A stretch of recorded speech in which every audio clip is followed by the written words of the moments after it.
Daniel Hart hadn't expected his evening to spiral so quickly. Driving through the freezing Vermont rain, his hands clinging tightly to the steering wheel, he kept replaying the argument with his wife, Emily, over and over in his mind.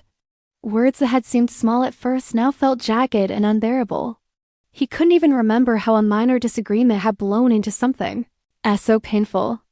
All he knew was that he had stormed out before saying something he might regret, promising himself he'd calm down before returning home. But the storm outside was relentless. Fog, icy roads, and a heater that barely worked forced him to pull over repeatedly, gasping for air until he realized he couldn't safely make it home. The nearest refuge was his mother-in-law Margaret's cabin, a modest wooden retreat. Margaret had always understood him in ways few could, and despite feeling shame and hesitation, he drove there, hoping she wouldn't ask him many questions. When he arrived, drenched and shivering, Margaret appeared at the door almost immediately.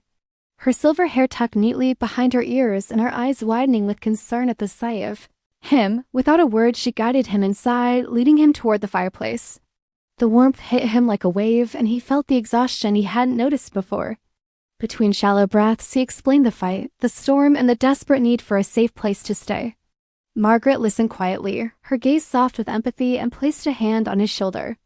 "You did the right thing coming here," she said gently. "Tonight, you rest for a fleeting moment." The fire and the scent of lavender brought him the comfort he hadn't felt in months. But that calm was interrupted when Margaret returned from preparing the guest room with a frown. The room was under renovation, and the couch he usually slept on had broken beyond repair. With nowhere else to stay, she firmly insisted he sleep in her bedroom. Daniel froze, overwhelmed by the unexpected arrangement, but Margaret's calm, unwavering tone left him no room to argue. "You're like resigned." Daniel followed her upstairs. The room was cozy, lit by a single lamp, and scented faintly with lavender.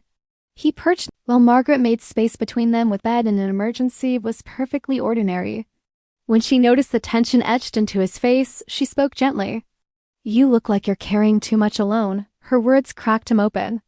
He admitted that he and Emily had been drifting apart for months, that the argument tonight had brought him closer to despair than he cared to admit. Margaret listened without judgment, only offering comfort and guidance, reminding him that relationships aren't about perfection, they're about courage. As the storm raged outside, Daniel's warmth, Margaret's presence was soothing, maternal, and steady. Her insight cut through his confusion, helping him realize that the distance between him and Emily wasn't caused by anger, but by silence and unspoken fears. Hours later, a knock at the cabin door shattered the fragile calm. Daniel's heart leapt as he realized it could be Emily. Margaret confirmed his suspicion, and when she opened the door, Emily appeared, drenched and trembling, her eyes raw from crying. Relief, guilt, and love collided inside him as she stepped in.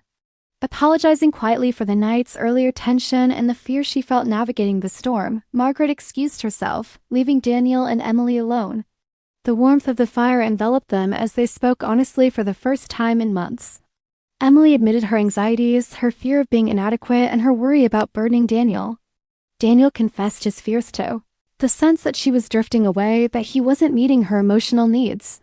They realized the argument had been less about anger and more about fear, mutual worry. They hadn't dared voice by morning. Emily emerged in the early light, joining him outside. Hand in hand, they shared small confessions and promises to rebuild their relationship with openness and honesty. Margaret observed with quiet pride, offering guidance only when necessary, reminding them that relationships endure storms when both people choose to face them